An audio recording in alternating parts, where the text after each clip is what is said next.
How you doing? Arthur Scott. Here to continue with Teach Yourself to Read Hebrew. Move this. There you go. Teach Yourself to Read Hebrew, Revised Edition by Simon and Anderson. Yeah, that's better. By Simon and Anderson. We're on lesson 8. And from what they say, this is the final letters. Still have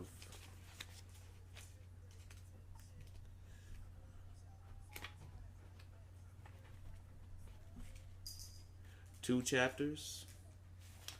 And from the table of contents, supposedly the last two chapters are just going to give us, it's going to go through the Shiva. I don't know what the Shiva is. Long words and unusual endings will be chapter 10. And I know there's a prayer at the end, so we're going to read the prayer probably about 2-3 videos from now. I think it's called the Kaddish. Kaddish. I'm not going to scroll through and find it. I'm just going to go with the letters for today. Now, today, which I think is interesting, the final letters are pretty much double letters of letters that we've already learned in lessons 1 through 7.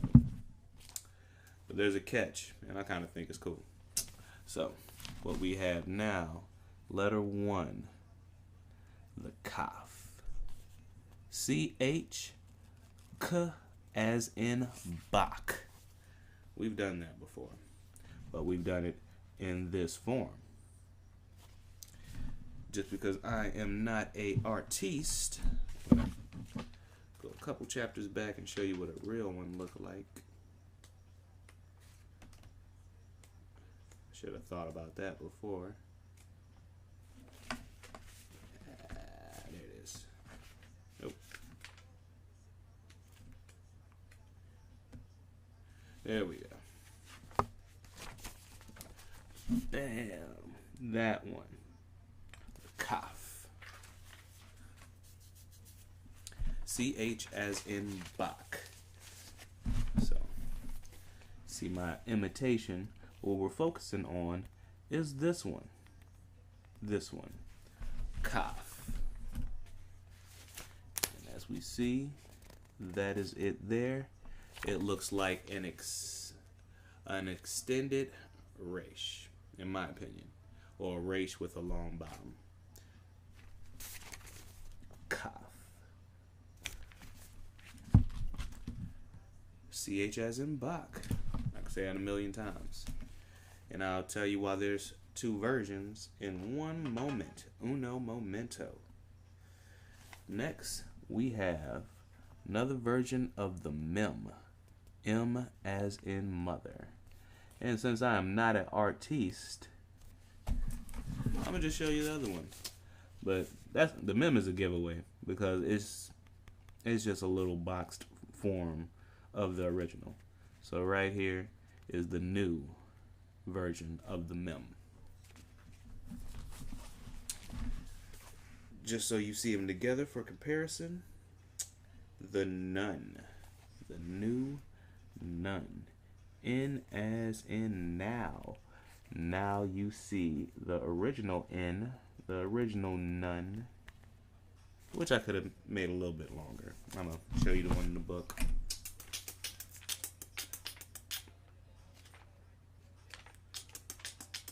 Bam. That is how it looks in the book. Bam. None. In as in now. As you see, mine looks more like a C, but that's not what we're focusing on anyway. We're focusing on here is this Nun, which looks like an extended Dalid, in my opinion. Dalid with a long tail. I'm gonna quit saying I'm not an artist. You already know. And that is what it looks like.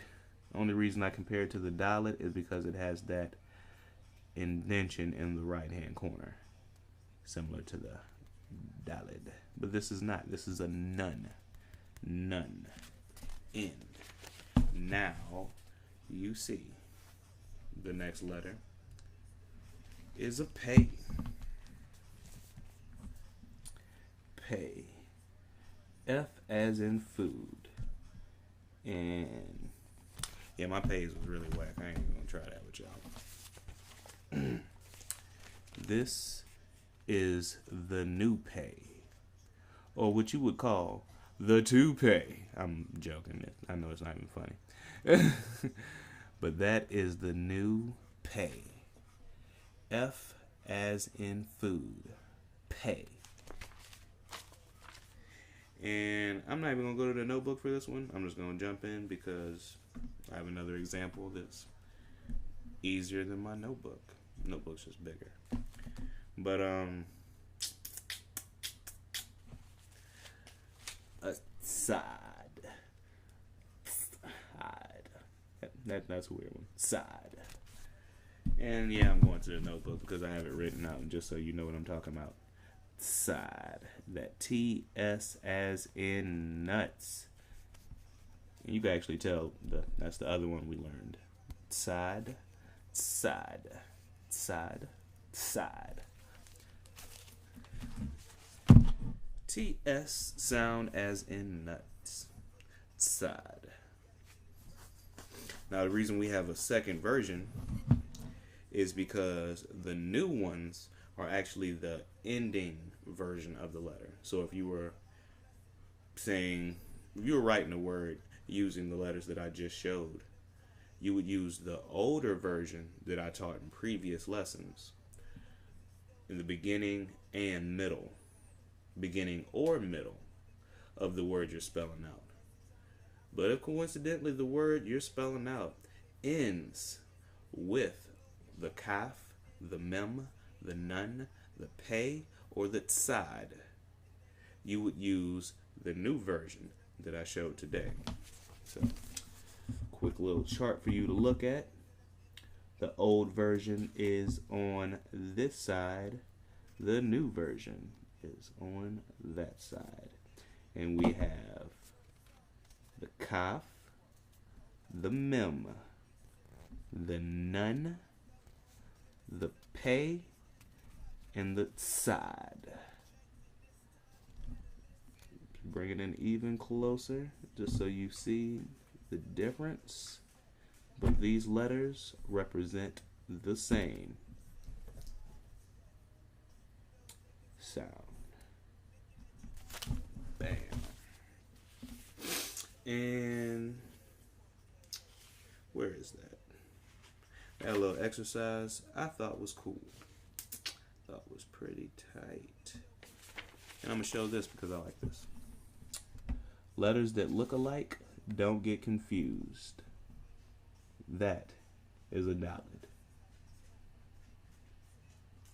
Cha, because you see within they have the ah signature. The ah signature. So this kaf with the ah makes cha. And those two dots, they say I will see in most of these kafs. But those two dots don't make a sound within the kaf. I guess it's just more of a visionary thing, so I can tell that kaf from a resh or a dalid. Ch. Simply the ch. I'm sorry, not the ch, but the k, as in Bach. Johann Sebastian Bach. So I thought that was a good one. Also, do not confuse this round S over here, the smek. There's only one S, and there's not two versions. So when you see the squared off looking one, that's a mem. And that's a mem meant for the end of a word. And last but not least, the vav and the nun. look similar. But like I said, with the nun, there's that arch in the right-hand corner, top right-hand corner. Nun. Now here's the exercise I think helps explain it a little bit better. And it can be done on camera in front of y'all. So, grab a pen so I can do it.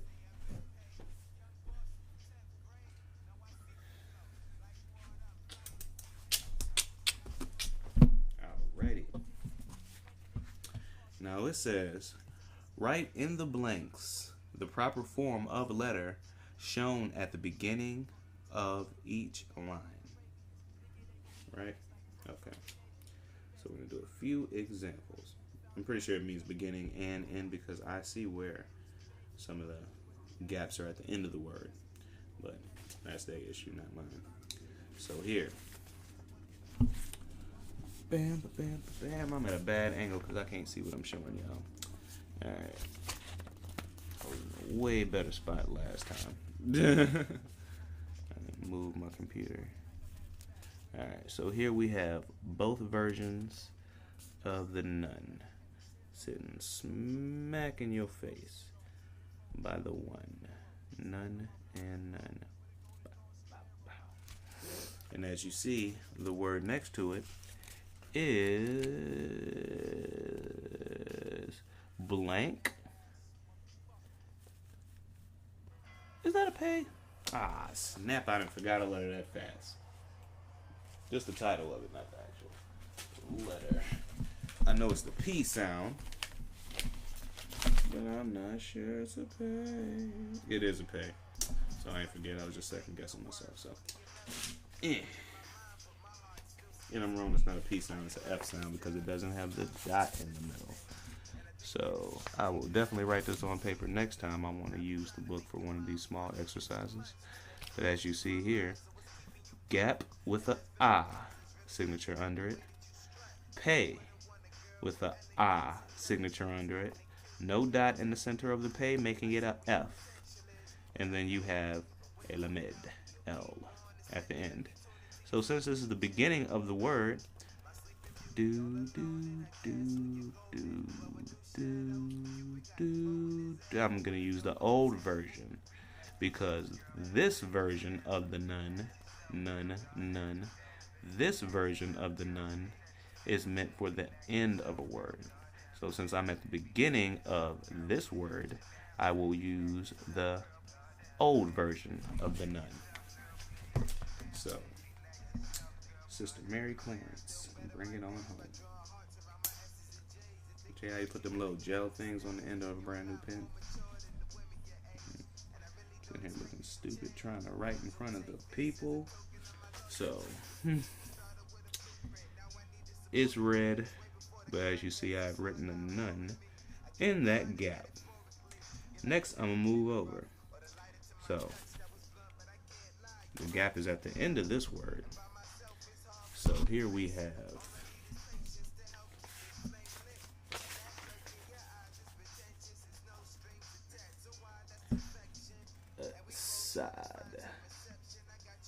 a side with a yod at the end with a gap. So we already know since it's the end, we're going to use the new version. So playing games, I'm going to use the long nun that looks like the, oh my goodness gracious, great balls of fire, which I hope I never experience.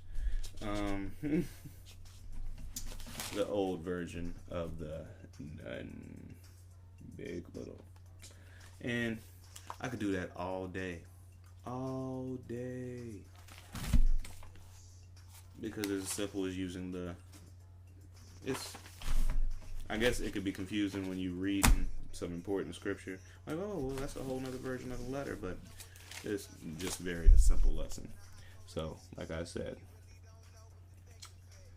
calf, beginning of the word calf, middle of the word calf. But if you are finishing a word using a calf, you will use the end version of the calf, or the secondary calf. Same as the mem. We already went over my drawing. If you see a squared semek, that's an M. There's only one semek and it's circular with a little hook. So if you see a squared with a hook, that's an M. And that's the inversion instead of the more wavy looking. Excuse me. Sorry, I got something going on. Anyway, like we just went through the nuns, beginning, middle, end of the word nun, or end version of the nun that you would use at the end of a word if you were ending the word with the letter nun. So on and so forth all day. New pay, old pay, two pay, one pay. The old side, the new side. And technically that's a lesson, because if that's the last letters we need to add for us to have an alphabet, then I can start copying down words. Well, I have to go through whatever a Shiva is. I'm going to read to you whatever a Shiva is. Let me see what the first introduction to what a Shiva is.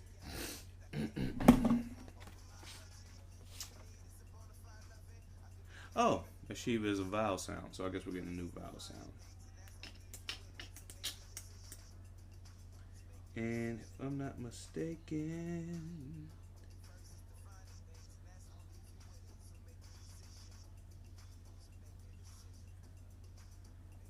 I'm just going to read it. Each of the vowels you have learned so far is always pronounced with a single sound. The Shiva is sometimes silent and sometimes pronounced with a short, slurred sound, like the E in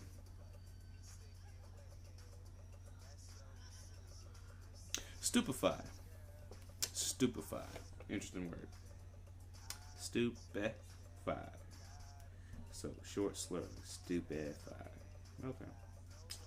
I can hang. So, the Shiva at the beginning of a word. A Shiva at the beginning of a Hebrew word is always pronounced with a short, slurred sound. Eh. Or, oh, okay. So, that's what they're telling. I'm going to do a lesson on it or whatever. What they're doing right now is the Shiva's going to separate the A sound, as in the short horizontal line under the consonant, or the T signature under the consonant, which is a as in odd, and the la, like a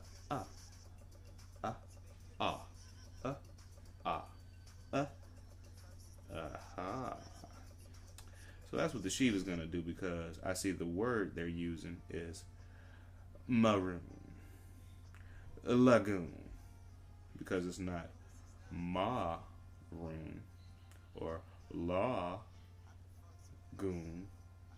maroon, lagoon. Kind of an E, kind of an A. You know what I'm trying to say. Anyway, there's a couple of pages on that, so I'm not going to say I got it down packed, but that's what it looks like the Shiva is going to be about in Teach Yourself to Read Hebrew, or the Hebrew Alphabet, revised edition by Simon and Anderson. Them brothers need to write me a check. I ain't doing this for benefit. Like I always say, or like I have said in previous lessons, if you speak the Lord's language, the Creator's language, higher than I am that I am. What did Moses say in the Ten Commandments? The Creator of all mind and control of all that is spirit, so on and so forth. But you get what I'm trying to say, the Most High, the Mighty. You speak His language, His tongue, got some experience in it, and you can help just start throwing things at me or anything in between. I'm open. As long as you're respectful, I don't really have a beef with it. Say what you got to say. I might hear you. Y'all take care of yourselves. 100.